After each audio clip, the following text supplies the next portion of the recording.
பெரும் பட்ட புலியூராரை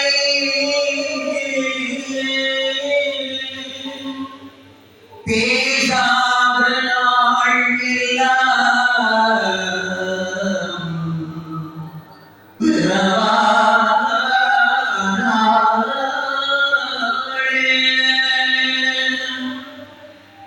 அன்றேயம் தன் ஆவியும் உடலும் உடமையில்லாவும்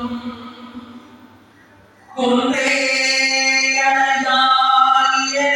ஆட்கொண்டவோ கொண்டியோ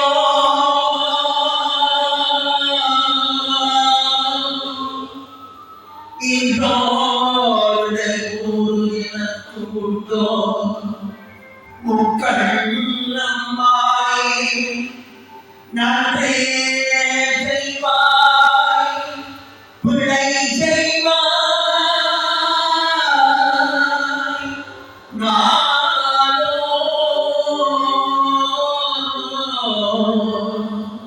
இதற்கு நாயகமே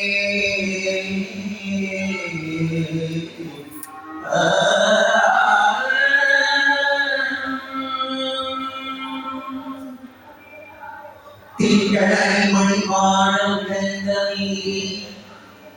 சந்திரனை தைவாரை கட்டி மாதர் மங்களமாட்டிசை இரண்டு மருங்கு மல்க வானவர் தானவர் கோவில் மருந்து சார்ந்து குங்களிலை கோரத்தை இறங்கி புகு தோழ்ந்து தோணிசை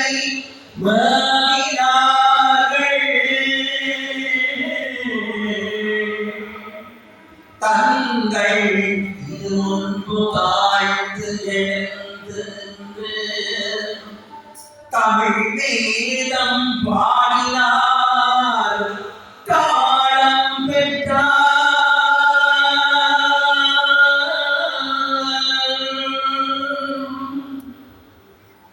கொண்டு வளர்த்தவர் கோவிங்கள்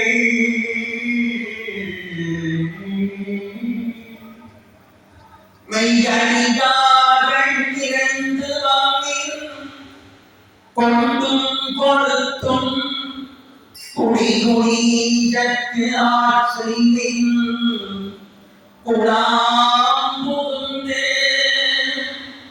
அண்டம் கடந்த பொருள் அளவிலோர் ஆனந்த வெள்ளப் பொருள் பண்டும் இன்றும் என்றும் உள்ள பொருளத்தே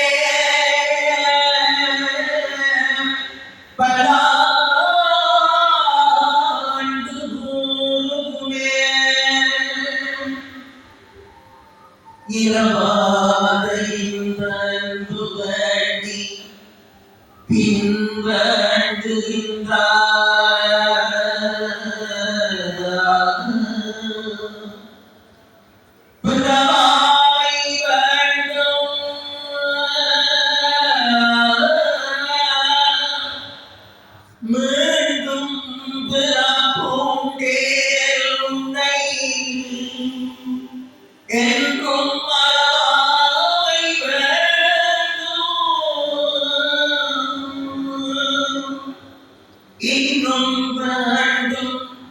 நான் மகிழ்ந்து பாடி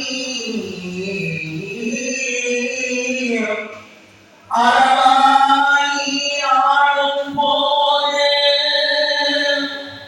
உன்னடியின் கீழ் இருக்க என்றார்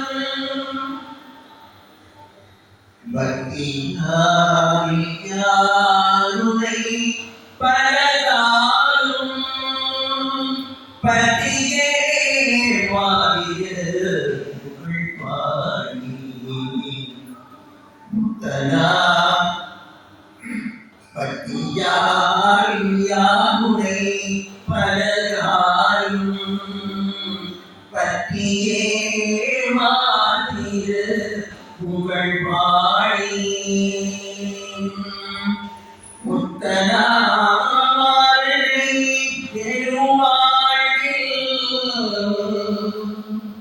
முத்தியே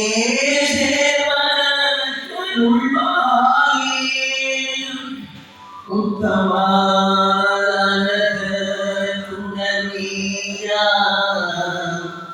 ஒப்பிலா அவளி திரிவாசா விதரா ஞானத திரிபாதா வெற்றிவே ஆயுத பெருமாளே விதரா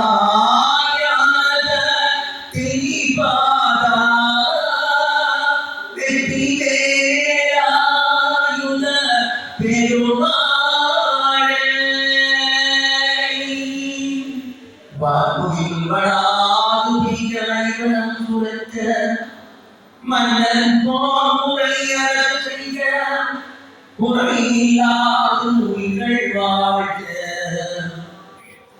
நான் வரையங்கள் ஓக்க நத்தவங்கள் விமல்க நேர்மையுள் செய்வனி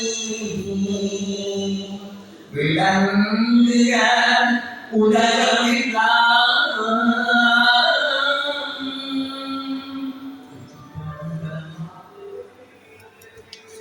அருள் பாலித்துக் கொண்டிருக்கும் சன்னதி வேதனுடைய பாராத விதங்களை படித்து வணக்கத்திற்கு போற்றுதலுக்கு உரிய ஆட்சியரத்தை செவ்வரையை வழிநடாக இருந்த கலாநிதி மோகனதாஸ் சுவாமிகளுடைய பாதம் பணித்து தொட்டு பணியே தொடும் பணியாக 365 நாட்கள் வருகின்ற அடியார்களுக்கு பசிப்பொழியை போக்குகின்ற நல்ல தொண்டு பணியாற்றுகின்ற ஆட்சியர தொண்டர்களுடைய பாதம் பணிந்து அடியார்களை வணங்கி ஒவ்வொரு நாளும் சன்னதியாவுடைய உற்சவ காலத்திலே விசேடமாக சொற்பொழிவு நடைபெற்றுக் கொண்டிருக்கிறது. ஈழத்திலே புகழ் பெற்ற பேச்சாளர்கள் வளர்ந்து வரும் பேச்சாளர்கள் என பல்வேறு விதமானவர்களுக்கெல்லாம் எங்களுடைய சுவாமி அவர்கள் வாய்ப்பு கொடுத்து இந்த மேடையிலே அவர்களுடைய ஆளுமையை வெளிப்படுத்துகின்றார். அப்படிப்பட்ட 9வது நாள் இந்திய தினத்திலே ஈழத்திலே ஒரு பிரதான பேச்சாளராக வந்து கொண்டிருப்பவர் எங்களுடைய மதிப்புக்குரிய சைவ பிரதமர் சந்திரசேகர் அவர்கள். அவர் இந்த ஆசிரமத்தோடு வருகின்ற ஒவ்வொரு சந்தர்ப்பத்திலும் இங்கு வருகை தந்து தன்னால் எந்த பணிகளை ஆற்றிருந்தவர். இன்றைய தினம் என்னுடைய சொற்பொழிவாக வந்திருக்கின்றார். பாடும் பணியே பணியாக என்ற பொருளிலே சொற்பொழிவாக வந்திருக்கின்றார். அவரை அவர் தம்முடைய ஆற்றுமாறு அன்போடு கேட்டு விடைபெறுகிறேன். நன்றி.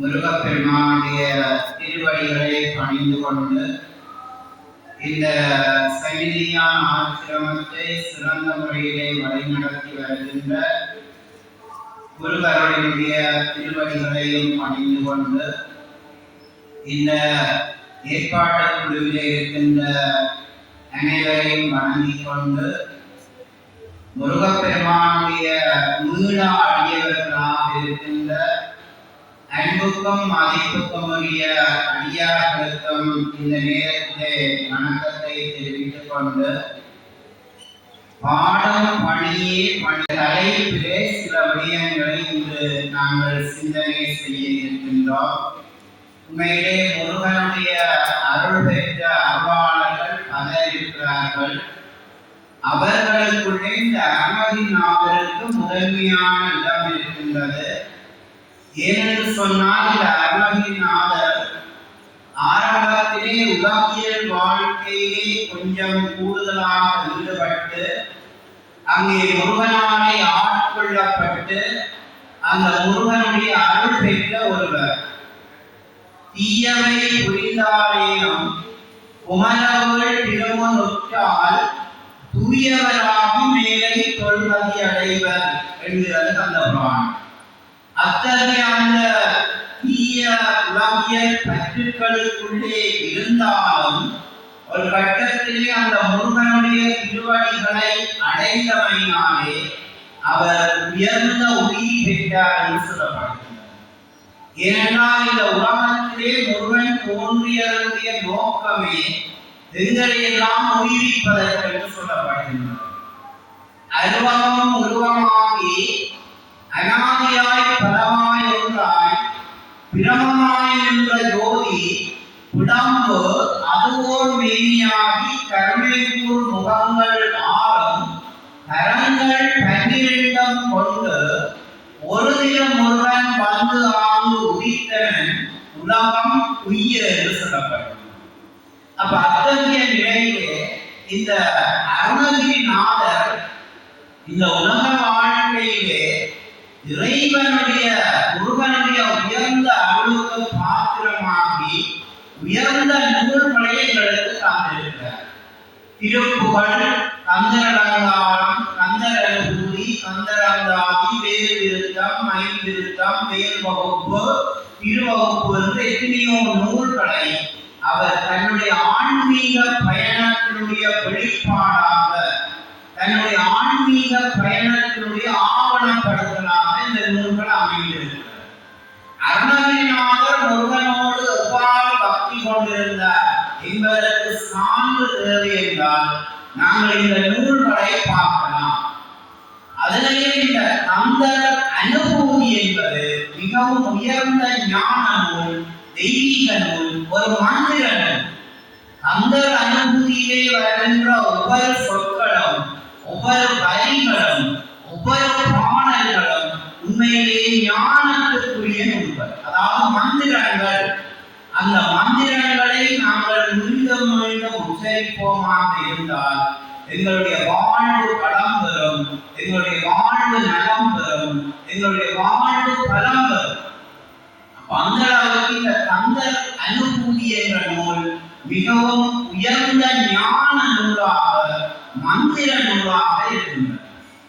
அப்ப அந்த மந்திர நூலிலே 51 பாடல்கள் இருக்கின்றன. 51 பாடல்களும் மிகவும் உயர்ந்த சக்தி வாய்ந்த தெய்வீக அனுபவத்தினுடைய வெளிப்பாடுகளாக அமைந்திருக்கிறது. அதிலே நாங்கள் இன்றைக்கு இங்கே சிந்தனை செய்ய இருக்கின்ற முக்கியமான ஒரு விடயம் பாடும் பணியே பணியாக. அந்த அனுபூதியினுடைய முதலாவது பாடல் ஆடும் பரிவேர் அணி சேவலென பாடும் பணியே பணியாய் அருள்வாய். இப்ப முருகப்பெருமான் எங்களுக்கு முன்னாலே வந்து நின்றார், இறைவன் எங்களுக்கு முன்னாலே வந்து நின்றார். நாங்கள் இறைவனை தவிர மற்றெல்லாவற்றையும் தாழ்ந்துதான் கேட்போம்.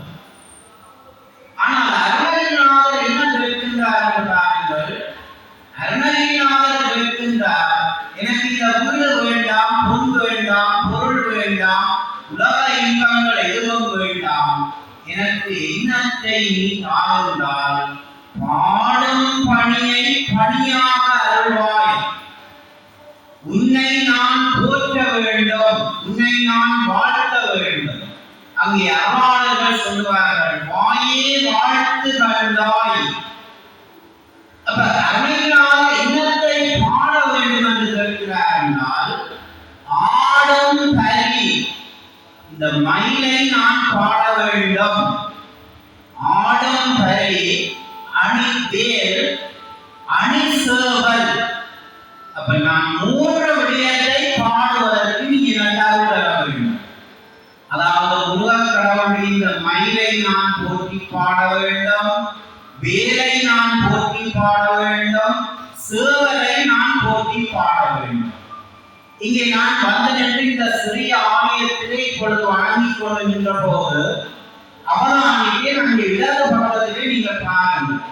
இந்த ஆலயத்தின் இடது பக்கத்தில் பார்த்தீங்கன்னா அங்கே அருணகிரிநாதருடைய அந்த கந்தர் அனுபூதியின் முதல் பாடலை காட்சிப்படுத்தியிருக்கிறார். அங்கே மயில் இருக்கின்றது, வேல் இருக்கின்றது, சேவல் கொடி இருக்கின்றது. நான் அப்படியே பார்த்து திகைத்து போனேன். கந்தர் அனுபூதியினுடைய முதலாவது பாடல் அங்கே இருக்கின்றது. ஆடும் பரிவேல் அணி சேவல் என பாடும் பணியே பணியாய் அருள்வாய்.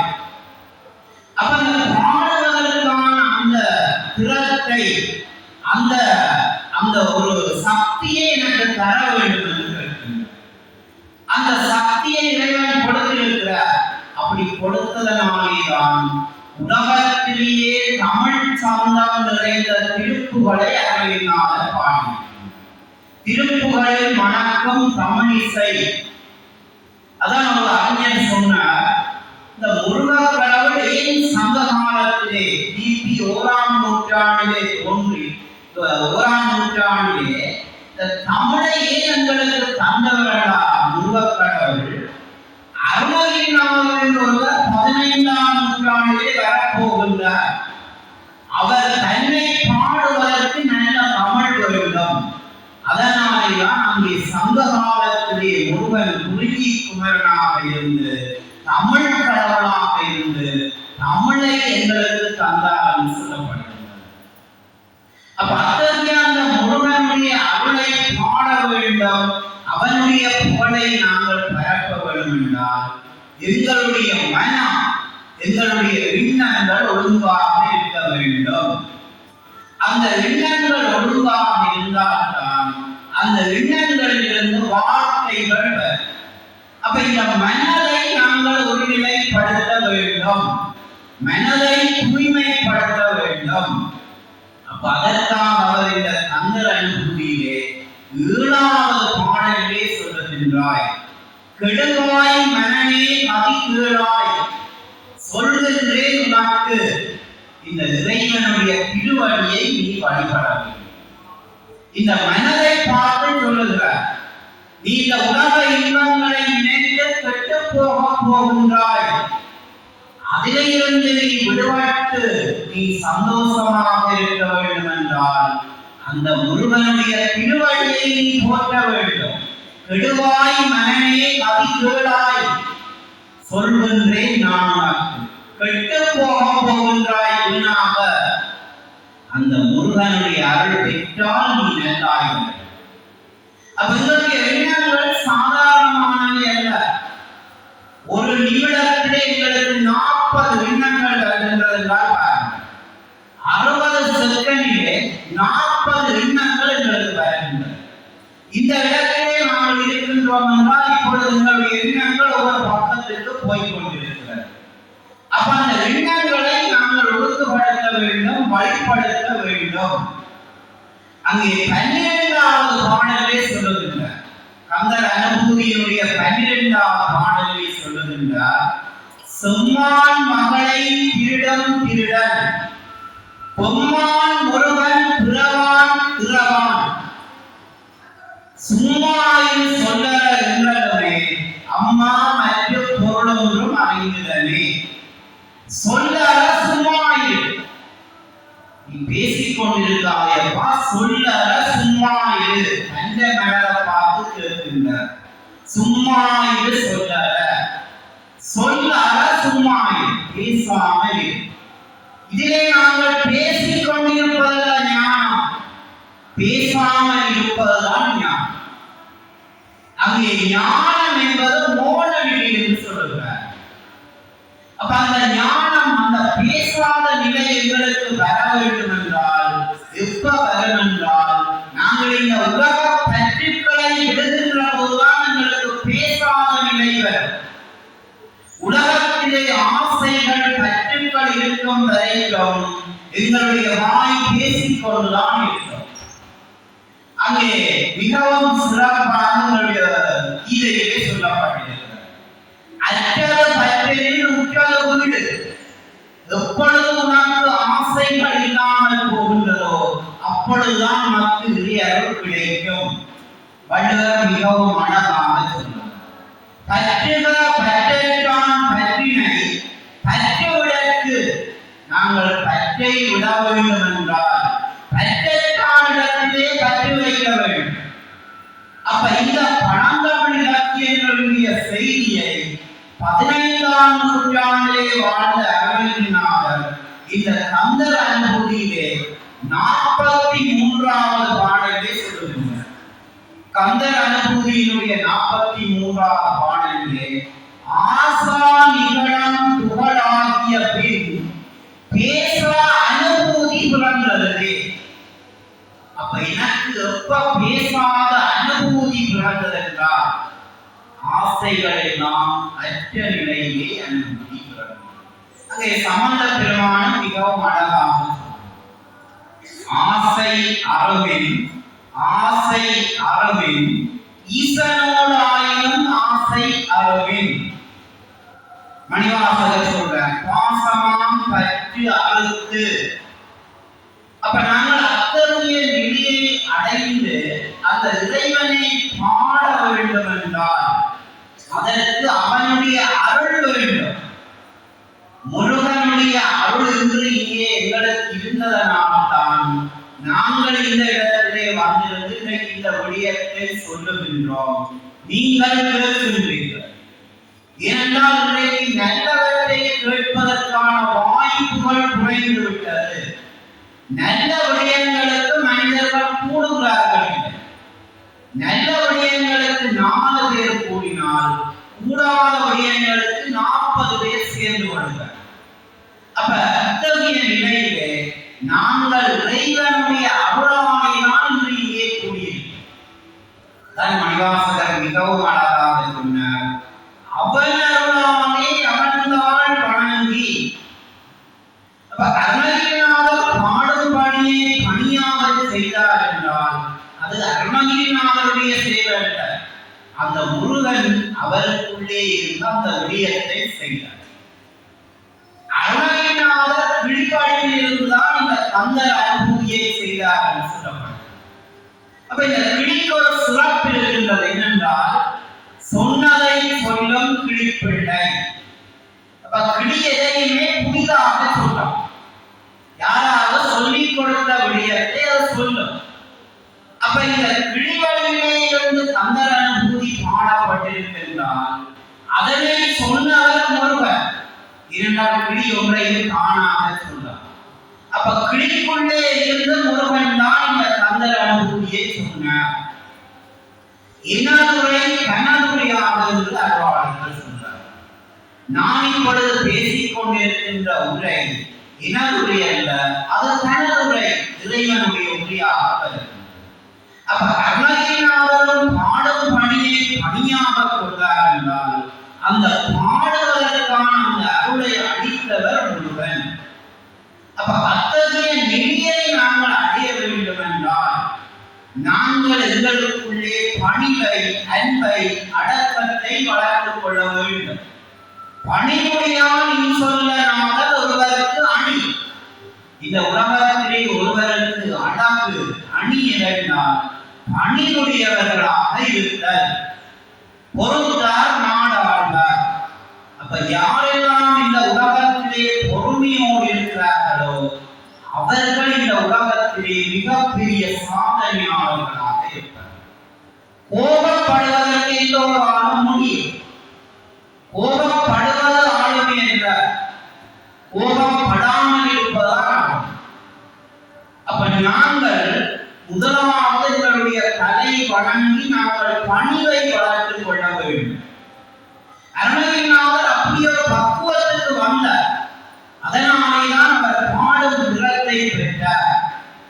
தலையே நீ வணங்கா என்றுதான் அவர் சுவாமிகள் சொல்றார். அப்ப இதற்கு நான் இந்த இடத்திலே ஒரு சின்ன கதையை சொன்னேன். அசோக சக்கரவர்த்தி என்று ஒருவர்.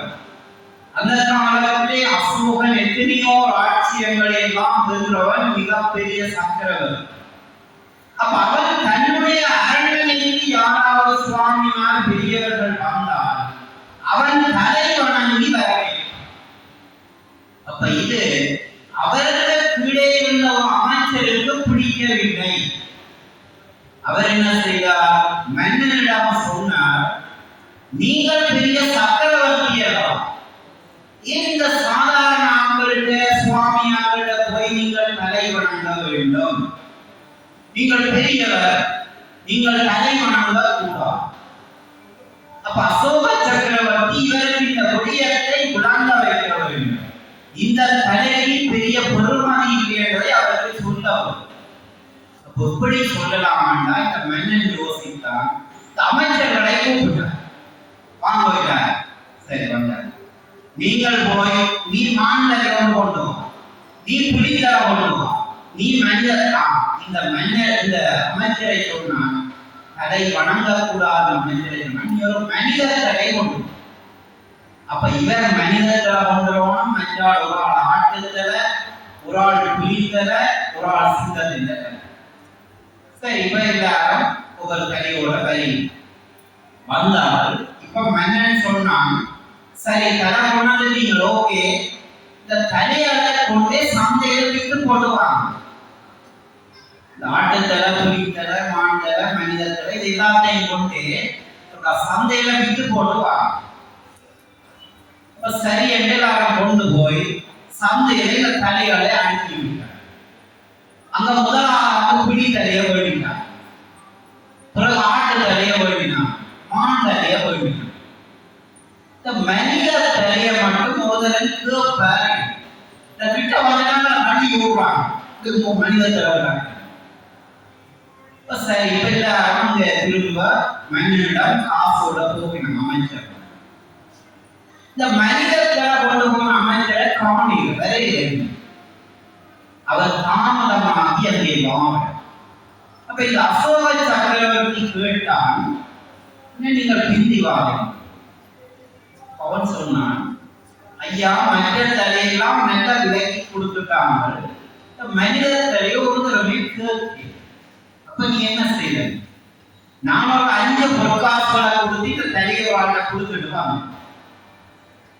அப்ப இப்ப மன்னன் சொன்னான், இந்த உடலோட உயிர் இருக்க மட்டும்தான் இந்த தலைக்கு மதிப்பு.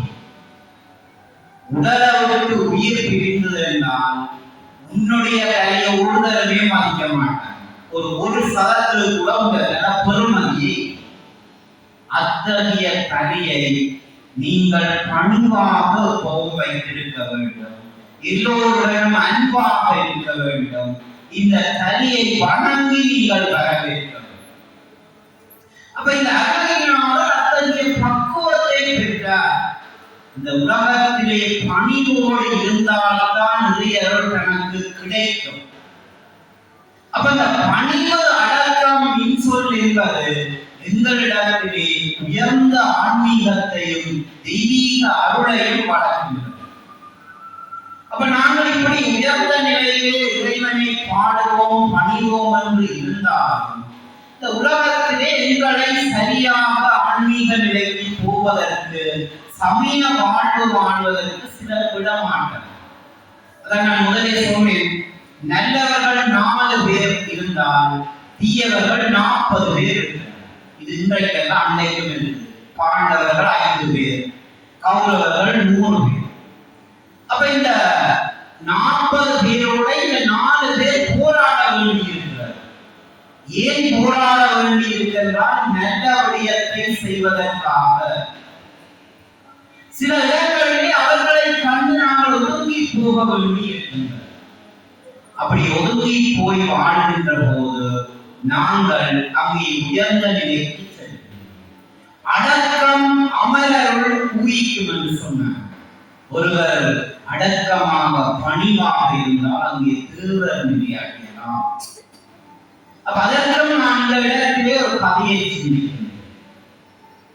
ஒரு இடத்திலே ஒரு யானை ஒன்று நன்றாக குளித்து விட்டு ஆலயத்தை கும்பிடுவோம் என்று போய்கொண்டு எதிரே பார்த்தால் ஒரு பன்றி ஒன்று சேற்றிலே நல்லாக உருண்டு விட்டு இந்த யானையின் பக்கத்துக்கு வந்து விடும்.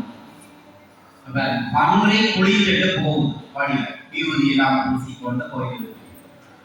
பன்றி இந்த யானை குளித்து விட்டு போகும். பன்றி எதிர சேத்துல உருண்டு போட்டு வருது. இப்ப தூரத்திலே இந்த யானையை பன்றி கண்டு விட்டார். யானையை கண்டு அப்ப யானை கொஞ்சம் ஒதுங்கி ஒதுங்கி போகும். இத கண்ட பன்றி அப்படி இந்த பெரிய யானை நமக்கு பயப்படுதல் அப்படியே வாழை ஆட்டி கொண்டு கிட்ட வருது. யானை ஒதுங்கி ஒதுங்கி போகும். அப்படி ஒதுங்கி அங்க போகும். இப்ப மரத்துல இருந்த ஒரு குரங்கு இங்க இறங்கி வந்து இந்த யானையிடம் கேட்டது. இப்ப பன்றி ஒரு சாதாரணமான சின்ன விலங்கு தானே, அதன் கண்ணிலேயே ஒதுங்கி ஒதுங்கி போனீங்க. அப்ப யானை சொல்லிச்சது, நான் குளித்து விட்டு தூய்மையாக வருகிறேன். இந்த பன்றி சேற்றில உருண்டு விட்டு வருது. அது இன்னும் முடிந்ததுன்னா எனக்கு அசுத்தமாகிவிடும். அதனாலேதான் நான் ஒதுங்கி ஒதுங்கி.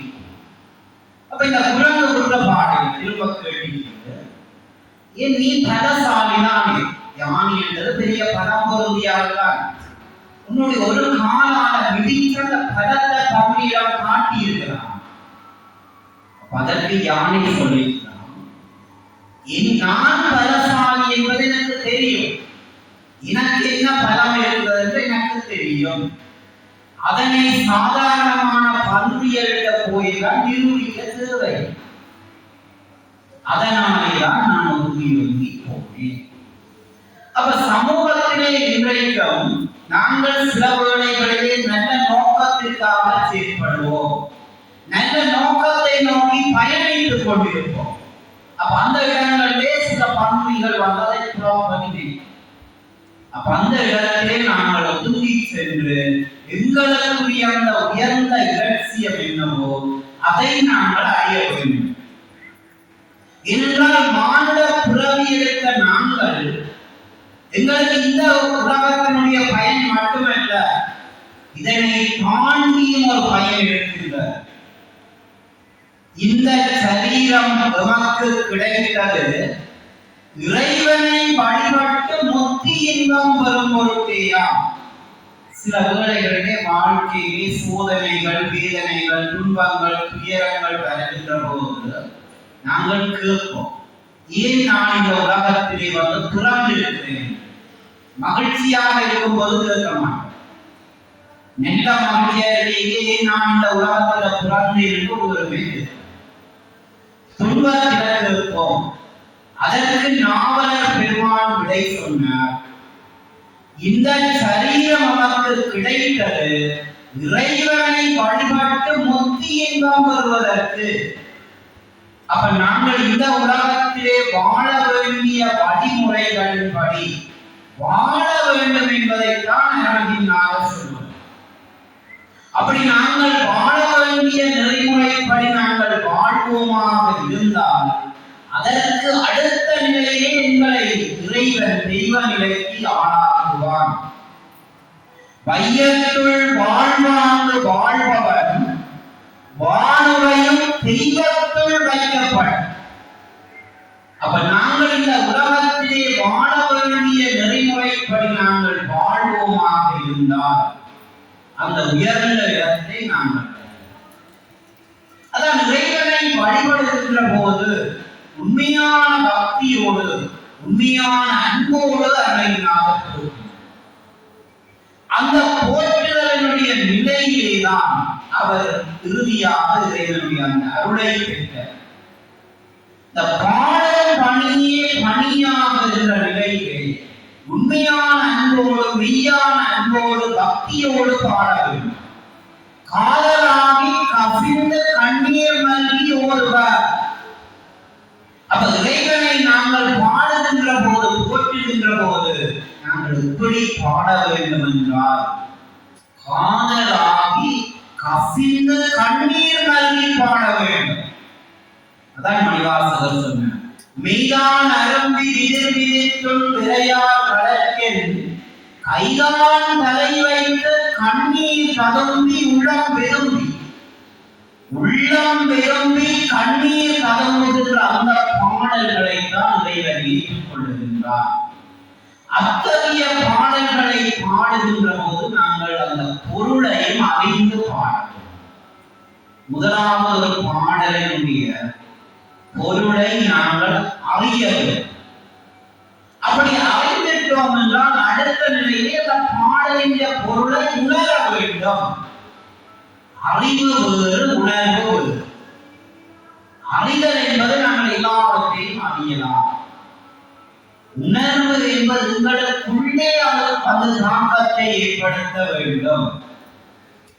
அறிவினால் ஆவதுண்டோ புரியின் நோய் தன்னோய் போன்று போற்றாக்கள்.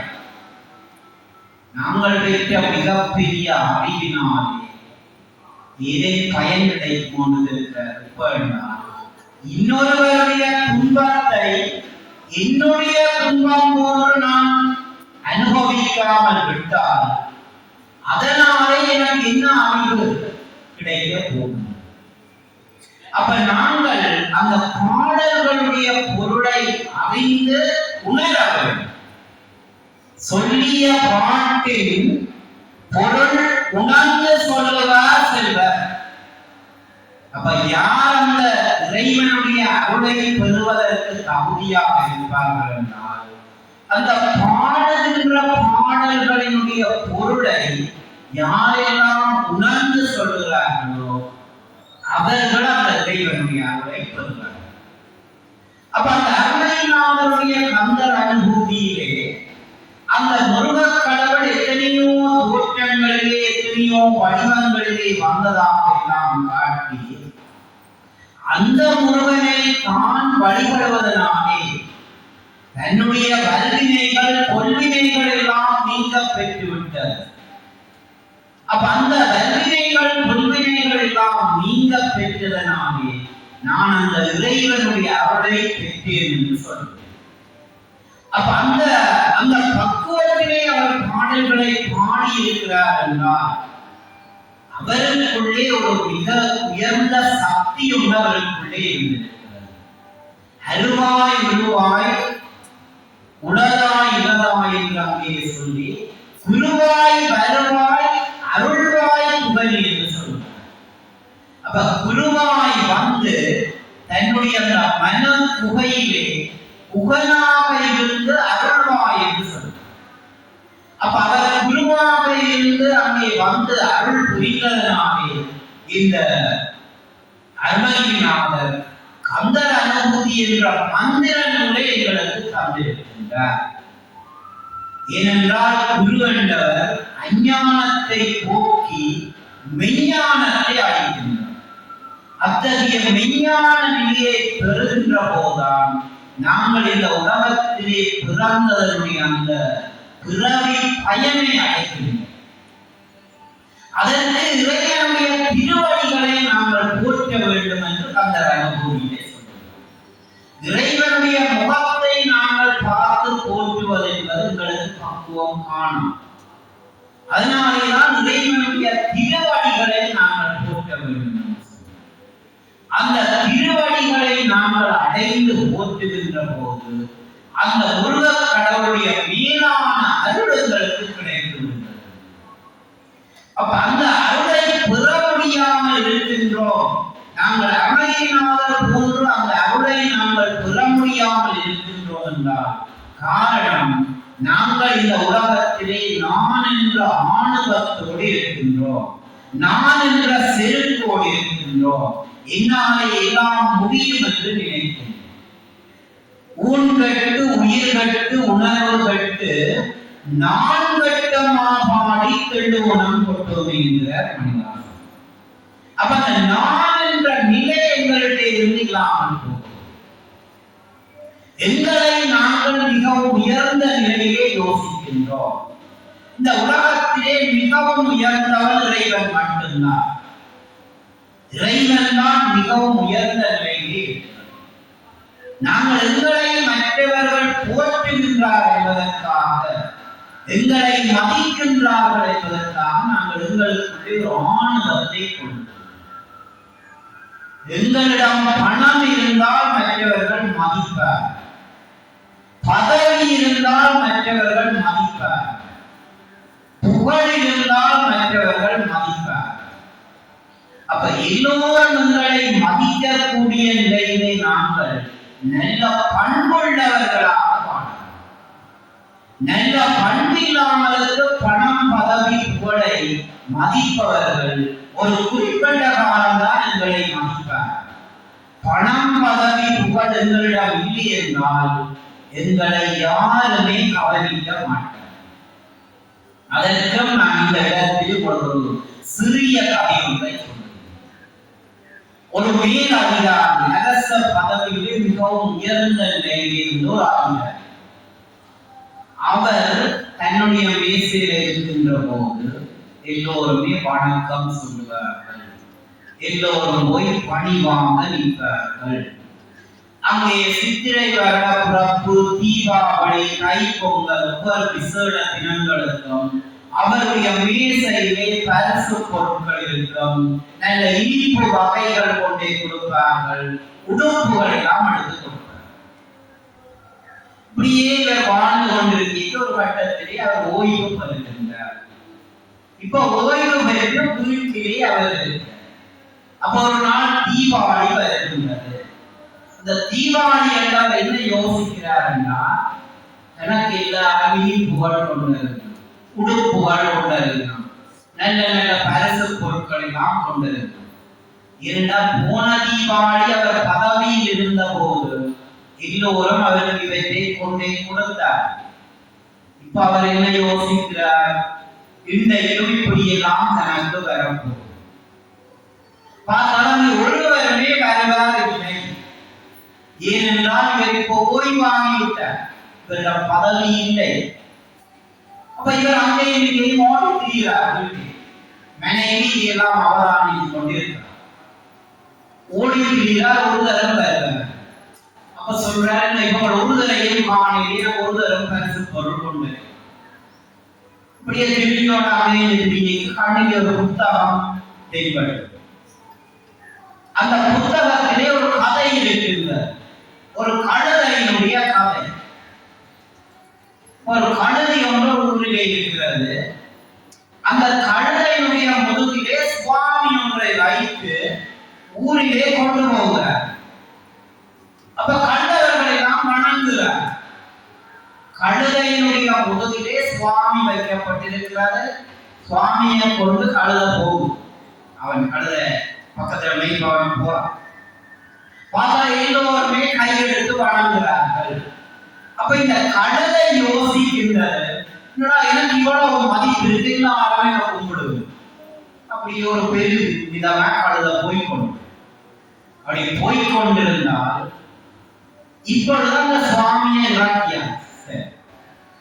அடுத்த நாள் அதே பாதையாக இந்த கழுதையின் முதுகில மரக்கறியை வச்சு கொண்டு போய்கொண்டு அப்ப கண்டவர்கள் ஒரு தடவை வணங்கி, அப்ப இந்த கழுதைக்கு பெரிய கோபமா போகும்.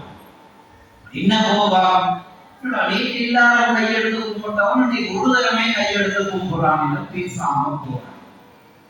நேற்று சுவாமியை கொண்டு போனது கழுதை, இன்னைக்கு மரக்கறியை கொண்டு. அப்ப உடனே இந்த பாகன் கழுதைக்கு சொன்னான், கழுதை கத்த வழிகிறது. ஒரு கட்டத்துல கழுதை கோபம் வந்து கத்து, என்னடா இது ஒரு தடவை கும்பிடுங்க. இப்ப கத்தின உடனே இவன் பாகன் அடித்து போட்டு சொன்னான், கழுதை கொண்டு போனான், நேற்று உன்னை வணங்கினது உன்னை வணங்கி, உனக்கு மேலே இருந்த சுவாமியைத்தான் நீ எல்லாரும் கையெடுத்து கும்பிட்ட. நீ உன்னை வணங்கியது உன்னுடைய பிழை. இன்றைக்கு ஏன் வணங்கியேன்னா, நீ உண்ட முதல்ல மரக்கறியெல்லாம் கொண்டு வரும், இன்னைக்கு உன்னை வணங்க. அப்ப இந்த கதையை படித்து முடித்ததும் அவருக்கு தெளிவு வந்தது. இந்த சனங்கள் என்னை போற்றவில்லை, என்னுடைய பதவியை தான் போட்டி இருக்கிறார். அப்ப வீட்டுக்குள்ள இருந்து மனைவி வந்து சொல்லிக்கிறான், இதுக்குதானப்பா நான் உன்னை சில வேளை கழுதி எடுத்து பேசுவேன். ஏனென்றால் நாங்கள் நினைக்கின்றோம் எங்களைத்தான் மனிதர்கள் போற்றுகிறார்கள், எங்களிடம் பணம் பதவி புகழ் இருந்தால்தான் மனிதர்கள் தோற்றம். அப்ப அந்த நிலை இல்லாமலுக்கு நாங்கள் பண்போடு அன்போடு உயர்ந்த பணிவோடு வாழ்ந்தால் என்று போற்றப்படுவோம். இன்றைக்கு அருணகிரிநாதர் 15ஆம் நூற்றாண்டிலே வாழ்ந்தவர். கிபி 15ஆம் நூற்றாண்டு. இன்றைக்கு இத்தனை நூற்றாண்டுகளை கடந்தும் நாங்கள் அருணகிரிநாதரை போற்றுகின்றோம் என்றால் அதற்கு காரணம் என்ன?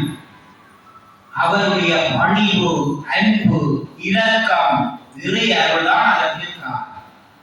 அப்ப அந்த நிலையிலேதான் நாங்கள் இறைவனை பாட வேண்டும். பாடும் பணியே பணியாக இறைவன் எங்களுக்கு பணித்திருக்கிறான் என்றால் அந்த பணிவு, அந்த பக்தி எங்களுடைய வழிகாட்டினூடாக இந்த உலகத்திற்கு பயனுடையதாக அமைய வேண்டும். நாங்கள் செய்கின்ற ஒவ்வொரு செயற்பாடுகளும் மற்றவர்களுக்கு பயனுடையதாக அமைய வேண்டும். இன்றைக்கு ஐயாவுடைய இந்த ஆசிரமத்தினூடாக இலங்கையிலே எத்தனையோ இடங்களில் இருக்கின்ற ஏழைகள், வறியவர்கள், நலிந்தவர்கள், மெலிந்தவர்கள் பயன்பெறுகிறார்கள் என்றால் அதுதான் மிகப்பெரிய பணியாக இருக்கின்றது. நன்றாக சாப்பிட்டு இருப்பவருக்கு நாங்கள் சாப்பாடு கொடுப்பதல்ல தர்மம். பசியோடு இருப்பவருக்கு சாப்பாடு கொடுக்க வேண்டும். அதான் பாத்திரம் அடைந்து பிச்சை போடு என்று சொன்னார். அப்ப அத்தகைய நிலையிலே இந்த எத்தனையோ இடங்களிலே இருக்கக்கூடிய எல்லோருக்கும் அவர்களுடைய தகுதி அறிந்து இன்றைக்கு ஐயா அந்த பணியை செய்கின்றார் என்றால் அது உயர்ந்த பணியாக இருக்கின்றார்.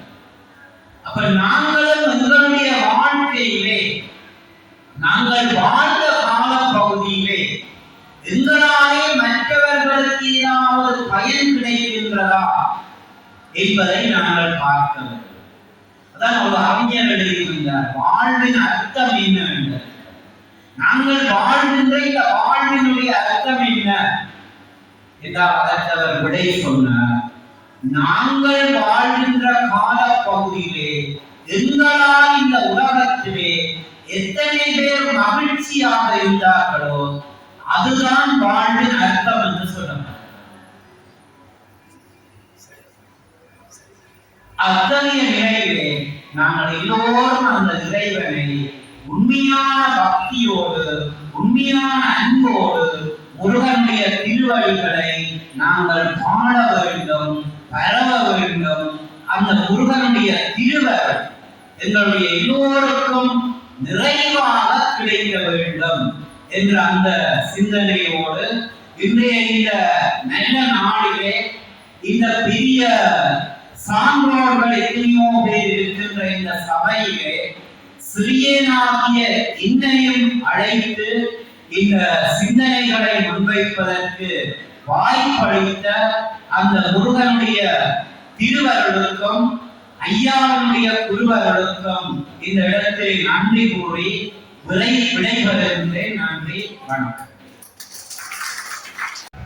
பொன் சந்திரவேல் ஐயா அவர்களுக்கு ஆசிரமத்தின் சுவாமிகள் சார்பிலே எங்களுடைய நன்றியர்களை தெரிவித்துக் கொண்டு நாளைய தினம் இந்த அரங்கிலே இங்கே தொடர்ச்சியாக நடைபெற்று வரக்கூடிய மகாபாரத தொடர் சொற்பொழிவு இந்த இடத்திலே நடைபெறும் என்கின்ற அந்த விவரத்தை இங்கே தெரிவித்து இப்பொழுது ஆசிரமத்தின் பூசை அறையிலே பூசை நடைபெற இருப்பதால் அங்கே எல்லோரும் சென்று அந்த பூசையிலே கலந்து கொள்ளுமாறு வேண்டி இன்றைய நிகழ்வை நிறைவு செய்கின்றோம். நன்றி.